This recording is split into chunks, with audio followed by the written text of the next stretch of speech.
We start right off with a brand new one with Cardmarket, the Eternal Machine, however this is pronounced, from Phantom Nightmare. It's a level 10 machine monster, and this one says, cannot be normal summoned set, must first be special summoned from your hand or graveyard, very nice. During a duel, very important, during a duel in which your opponent has activated a monster effect in their hand or graveyard. So this basically applies every time. During a duel, not during the turn or during this turn, during the duel. As soon as your opponent has activated any kind of monster effect in his hand or in his graveyard, you can special summon this card from your hand or your graveyard. Very nice. You can only special summon Cardmarket, the Eternal Machine, once per turn. Once per turn, if your opponent activates a monster effect, except during the damage step, you can make this card gain 1000 ATK if this card is sent to the graveyard except from the hand or deck. Shuffle this card into the deck. So you can use this over and over again because it most of the time goes always back into the deck. Where I can see this is in any deck that gets some value out of the level 10, for XC's 10 or maybe also Synchro 12 possible, or Synchro 11 if you have a level 1 tuner. It's also machine. Any machine type deck this would also fit in. Or basically you can play this everywhere. This is very, very generic. You can special summon this very easily. It's not the effect to special summon, it just says in a duel where your opponent activates a monster effect in his hand or graveyard, you can special summon that. Just like that. This to special summon this one is not an activated effect. So very nice, free special, and you can do with it whatever you want. So check it out. Highly underrated in my opinion. Easily got overlooked. Cardmarket, the Eternal Machine. Give it a shot. I played in the Light Swan Telements because if it gets milled, I can special summon it from the grave. Continue. If you already talk about level 10s, let's continue with rank 10s. With the number 20 or number double X, I don't know. X would be the Romanic thing for 10. Anyway, Utopic Darkness Infinity, probably. Yeah, it's a generic rank 10 Dark Xyz monster. Needs 2 or more monsters of level 10, obviously. If a monster gets destroyed by battle, so not he has to destroy a monster by battle, so if any monster gets destroyed by battle, and then sent to the graveyard, you can detach one material of this card and then target that destroyed monsters and special summon it to your side on the field in defense position, but its effects are not negated. So if you destroy with this card, for example, number XX, I don't know. For example, you destroy with this card Baron de Fleur, and then you can special summon a Baron and you have a negate ready in the battle phase. Very nice.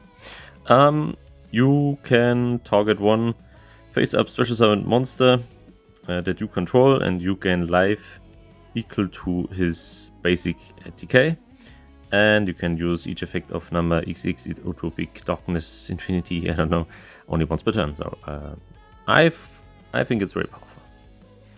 For generic rank 10 and with Cardmarket and some other rank 10, like the train stuff and all that stuff.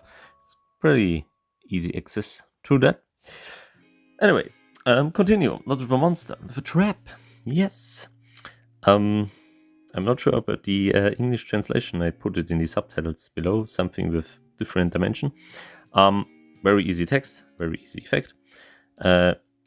During this turn, each or all the monsters that would be sent to the graveyard are banished instead. Simple as that. Also comes in very handy in the recent format with all these snake eyes stuff that bases around the graveyard. So all the monsters get banished and this deck is probably dead. It's a good out against any graveyard based deck, and it only lasts for one turn. As soon as your turn starts, monsters don't get banished. Yeah, so something of different dimension. Probably costs nothing. Next one, as far as I can remember, the Vanity's Ruler. Not this much of an underrated card or unknown card. I guess this saw some play all the time, the Vanity's Ruler, but also I thought very nice card, and recently I don't see it that much. Vanity's Ruler says, also very simple effect, this card cannot be special summoned as long as this card is face up on the field. Your opponent cannot special summon monsters. You can still special summon monsters, only your opponent cannot special summon monsters. Of course, a simple imperm on the Vanity's Ruler, but most of the time you have something to counter that, and this is most of the time game. You know, he's 2500 ATK beta, so there's basically no normal summon, I guess, that can out this one. Except you play against Fluendaries, then you pretty much doomed. Anyway, Vanity's Ruler. Next one, also a strange one. This was back in the day a very powerful control card. I'm not quite sure if it's still that powerful today, because all the floodgates are at 1, except for summon limit and skill drain, I guess. Sadly. Anyway, the Silent Wobby. You may think, what the hell is even that? It's a fish. Oh yes, Mrs. Fish or the Mr. Fish. It says, during the main phase, you can special summon this card to your opponent's side of the field, and if this card gets special summoned this way, you can draw a card and your opponent gains 2000 life points. And you can only use this effect of Silent Wobby once per turn, the usual disclaimer. And now the important thing comes. The maximal hand size of the cards our opponent can hold in his hand becomes 3. So he cannot hold more than 3 cards in his hand. So at turn 1 he has to discard 2.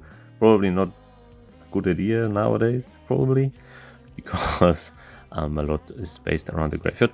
But if you play against a deck that's not based around the graveyard, you drop the Wobby, and the ideal outcome would be then set the floodgate, you know, like Rivalry of the Warlords or something like that, and your opponent can only summon fish then, you know. Yeah, pretty bad lockdown with the Silent Wobby. Don't know if it still works today. Go on with the absolute badass of a monster. Finally, this got a reprint. I'm so happy about this. The Chaos Emperor Dragon of Armageddon.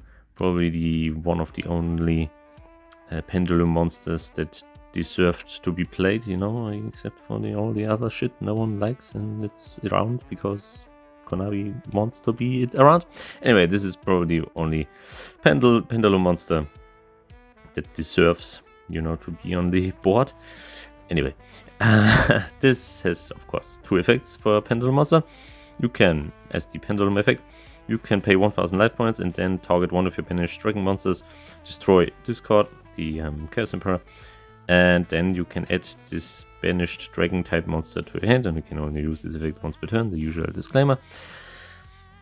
Funny thing is, if this gets destroyed, it goes face up on the extra deck, and then you can still special summon it, you know. So most of the time you just put this in the pendulum zone, use its effect to add any banished dragon type monster back to your hand, and then you're gonna special summon it. Okay, it's a pretty long effect. I try to keep it short. Cannot be normal summoned set, must be special summoned from your hand or your extra deck. If you banish a light and dark monster from your graveyard, you can only special summon one Chaos Emperor once per turn. Once per turn you can pay half your life points, send as much cards you control to the grave, except from the extra monster zone, and if you do that, send as much cards your opponent controls up to the cards you send to your graveyard to his graveyard, and then you can inflict damage to your opponent for every card that was sent to his graveyard from the field times 300. And if this face up special summon card leaves the field, it goes underneath the deck again. Beautiful card. Try it out. Very nice in basically all light or dark based decks or dragon based decks, and a nice finisher also if it's possible, you know, because this does not target, you know, or the send effect of the Chaos Emperor is not a targeting effect and not a destruction effect, obviously, because he sends the cards. So keep that in mind. like the pre-Zeus, you know, the pre-Divine Arsenal. Before we had Zeus, we had this one, and this was extremely expensive. Yeah. Then his little brother, or his big brother, I don't know, the Black Luster Soldier, the legendary swordsman. You might think, why are we even talk about Black Luster Soldier? This has no relevance today in the game. I wouldn't say so, if you're not familiar with this one. This says you can special summon this card with Chaos Form or a Super Soldier Ritual, and it must be Ritual summoned. During your draw phase, before you draw, you can reveal this card in your hand, and then you have no normal draw this turn, but instead you can add to your hand one ritual spell from your deck. So free search every time as long as this card is in your hand. Very nice. Your opponent cannot activate cards or effects during your battle phase, and if this attacking card that was normal ritual summoned using a normal monster destroys a monster by battle, you can shuffle back all cards your opponent controls into the deck. So you have to ritual summon this with a normal monster, for example, Advanced Ritual Lord or something like that, you know, or just a normal monster. And then if this card destroys a monster by battle, you can shuffle back all cards your opponent controls into the deck. And your opponent cannot activate cards or effects during the battle phase, so he cannot negate this effect to shuffle back. Very nice. Black Luster shots, level 8, so also very easy access. The next one, also Ritual Monster, the last card for this day. For this day, yes, for this video. We have also for this day. Armor Factor Pain, probably. The imaginary Draco ruler, I don't know. Some are, I guess so, familiar with this one. Earth Ritual Monster. You can ritual summon this card with Amorph Person. I don't know if this card is correct. You can, you know, you can also use the standard Earth Ritual spell to special summon this one. Yeah. If this card gets ritual summoned, you skip the next main phase 1 of your opponent's turn. So if you drop this in turn 1, your opponent has no main phase 1. He instantly has to go into the battle phase. Nice. Yeah. And negate all the effects of fusion, synchro, or Xyz monsters as long as they are face up on the field. And if this card gets sent from the field to the graveyard, you can add to your hand one Draco ruler monster from your deck, except this card. So you special summon this, your opponent has to skip his main phase 1 and instantly goes into the battle phase. And then this card on top negates all fusion, synchro, and Xyz monsters effects. Absolutely useless if you play against decks with link monsters, which most decks nowadays play. But still, some decks don't play that much link monsters, and if they have nothing to out this one, yeah. All right, that's it. Another 8 cards. Was it? Yeah, 8 cards that you might consider play in any type of deck you want, or you know, just to open up your mind, open up your horizon for new things like this. As always, don't forget, I won't talk about the usual best cards at the moment because everybody is talking about them and you're already familiar with them anyway.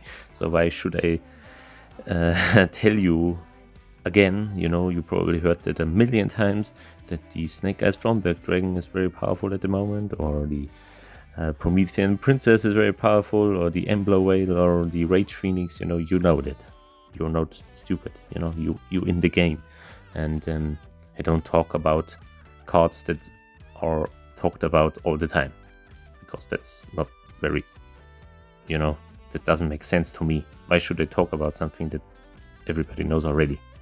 You would think, if you watch this video and I talk about, oh yeah, Baron de Fleur is a good synchro monster. Oh no, really? Never heard this before. You know, that's stupid. Anyway, I'm talking too much. Thank you very much for watching, and until next time. Goodbye.